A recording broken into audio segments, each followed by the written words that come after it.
a lot of people are out here paying very large amounts of money every month just for a standalone review generation service that ultimately is substantially worse than what perhaps Proline has, just simply because it's being sent from a random phone number, other channel. It's super generic.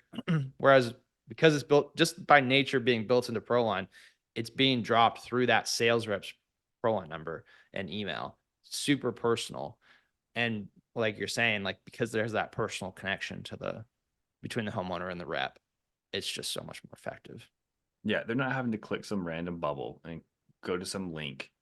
It's like they know it's Cameron the whole time. So, um, yeah, anywhere from $70 to $400 is what I've seen in today's market just for review generation.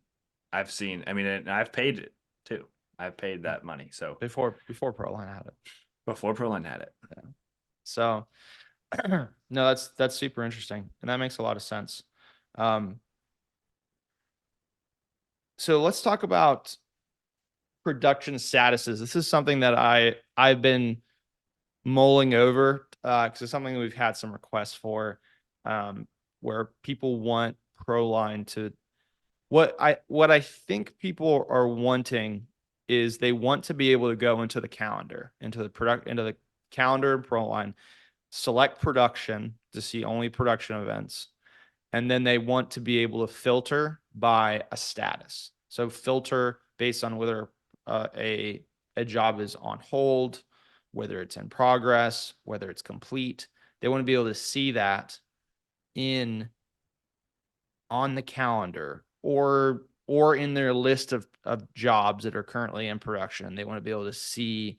Can you just talk to me about the possible status? Like once something has been sold and it's going to production, what are the possible statuses of that job that are important to track?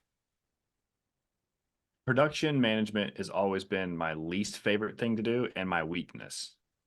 So currently, we're actually working with Edward on the Proline team to make these statuses the best they can be for my team and for our sub crews, but mainly for Kathleen, who's running production management. So I don't have a great answer for that right now. I just know like we had some confusion with like signed contract, job completed, and then moving forward into production, like material ordered, all that stuff. We're actually working on it. It's a work in progress for us right now because we've done it a specific way for a long time, but in the next basically 2 or 3 weeks, we're going to change a lot of things to probably be more efficient because we have there's some redundancies. Basically, we're doing things twice, or it's confusing for the team to know like, well, what does job completed mean? Like we need to know what that thing is for each part of that. And what is this is the job scheduled or is the material ordered or is the sub crews? We need to actually work on that process. So I don't have a super solid answer right now, but we are working on that because there was some confusion the second half of last year for what to do next. And we didn't have any automated task actually created correctly. So we want to create the right task at the right campaign. So Yeah, whenever it goes to a certain stage, I want Kathleen to start this, to do this. And then I want Tisha to start the budget. Like these are things that we are fixing right now to make sure there's no confusion and there's no one wondering what they're supposed to do next. Yeah, so it sounds like you guys are customizing those stages in Proline under the production. So you have a production pipeline, just how most of our users have it. And then in that production pipeline, you're customizing out what those stages are called, and then also what tasks are being created at each stage by the associated campaign, right? Yep, that's right. Okay. Is that do you I don't know if it's a misunderstanding, but we've had requests from companies that have done demos recently. They're like, I don't feel like the production management in Proline is there. I need to be able to track jobs that are on hold, this, that, and the other. Do you think that they're just not understanding that all of that can be custom, all those stages can be customized? Or do we need some other additional level to track beyond just the having the customized stages and those, like, is it enough, for example, jobs on hold? do you think there just needs to be a stage for jobs on hold? Or do we need to have another system below the surface that's tracking things like whether or not something's on hold? Well, I mean, I think it's a great question. I don't know the right answer because I think it's a conversation for that person's production process. And we've had things like waiting on result. We've had that as a stage in sales, but then That's also in more production. sales, yeah. And we've also had it in we've had like waiting on adjuster for if we do insurance work, which is essentially hold. You're kind of in a holding pattern waiting for that adjuster. Now, I do think that if you're doing insurance work, you should have a waiting on adjuster. If the ball's out of your court for some reason, you can't control that part of the process. There still needs to be some sort of reminder to the homeowner saying, "Hey, just checking to make sure the adjuster reached out to you." Just like you should still have the automations in there along with manuals for the insurance side of things.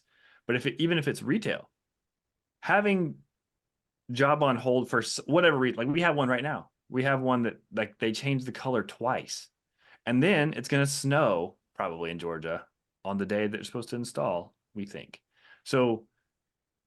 Yeah, I mean, I think you could have something where it's just a holding pattern that you don't want to keep sending automations out for some reason, but Or you might have automations that are in place specifically for that. yeah, Just yeah. to update. But I think that's, I'm trying to figure out how to ask this question or frame this question correctly. Because it's not just about it's not what stages you have. Obviously, you can add whatever stages you need for your process in Proline.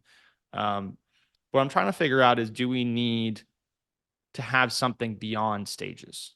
So right now we have statuses for projects, and statuses can't be customized. And the reason they can't be customized is because we use the status for calculating out KPIs like close rate and stuff like that. So it has to be consistent from a Proline account to Proline account. It's one of the few things in Proline currently you can't customize for your account. And so right now those are lead, open, one, lost, and then closed. And we jump from the one status to the closed status. Closed status is like they're filed away, completely paid and closed, essentially.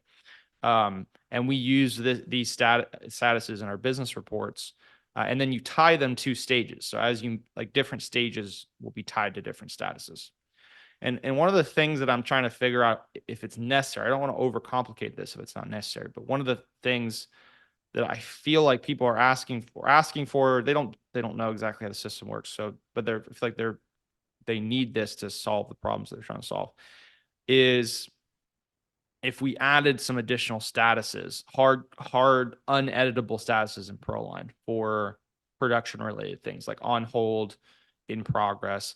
And the value of that is that we would then be able to create a production report in our business reports where you could run the production report and you can get metrics like amount of time in production, how that's the biggest one off the top of my head, but like current jobs that are currently on hold, how your average production time.